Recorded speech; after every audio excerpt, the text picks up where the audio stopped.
Assalamualaikum warahmatullahi wabarakatuh.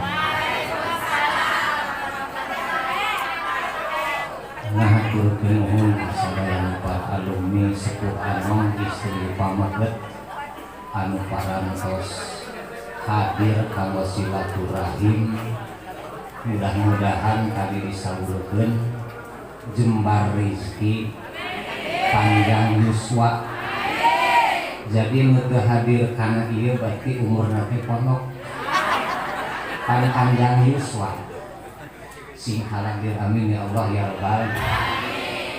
Ngaos mantos we sareng tadi cara santen nitip alumni supaya jadi panutan umat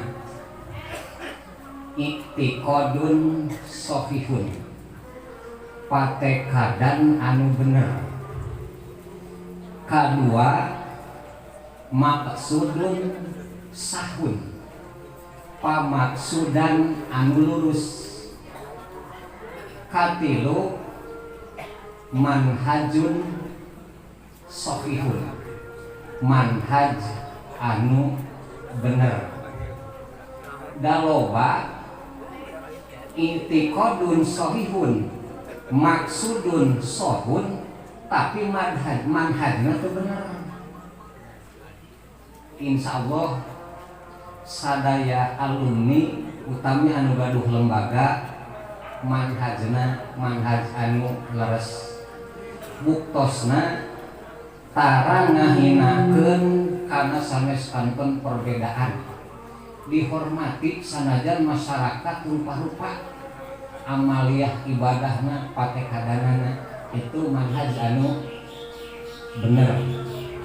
Kahade urang sadayana inti nama pilarian ilmu ngan memeh neangan ilmu teangan heula adab. Inti nama eta ilmu mah nemah ge ilmu disarioskeun ngan adab anu hese mah.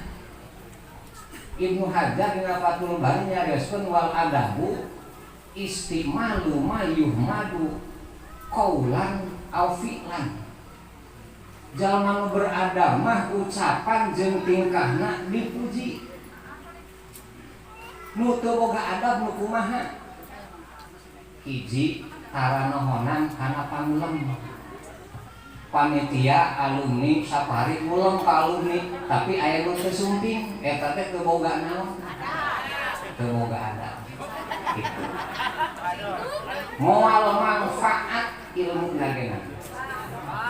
Non margina ilmu tanpa adab seperti cai teu make seuneu, asa ge moal, ngeunah ge moal. Dibalik kenaina adab teu make ilmu kawas badan tanpa ruh. Cekap wassalamualaikum warahmatullahi wabarakatuh.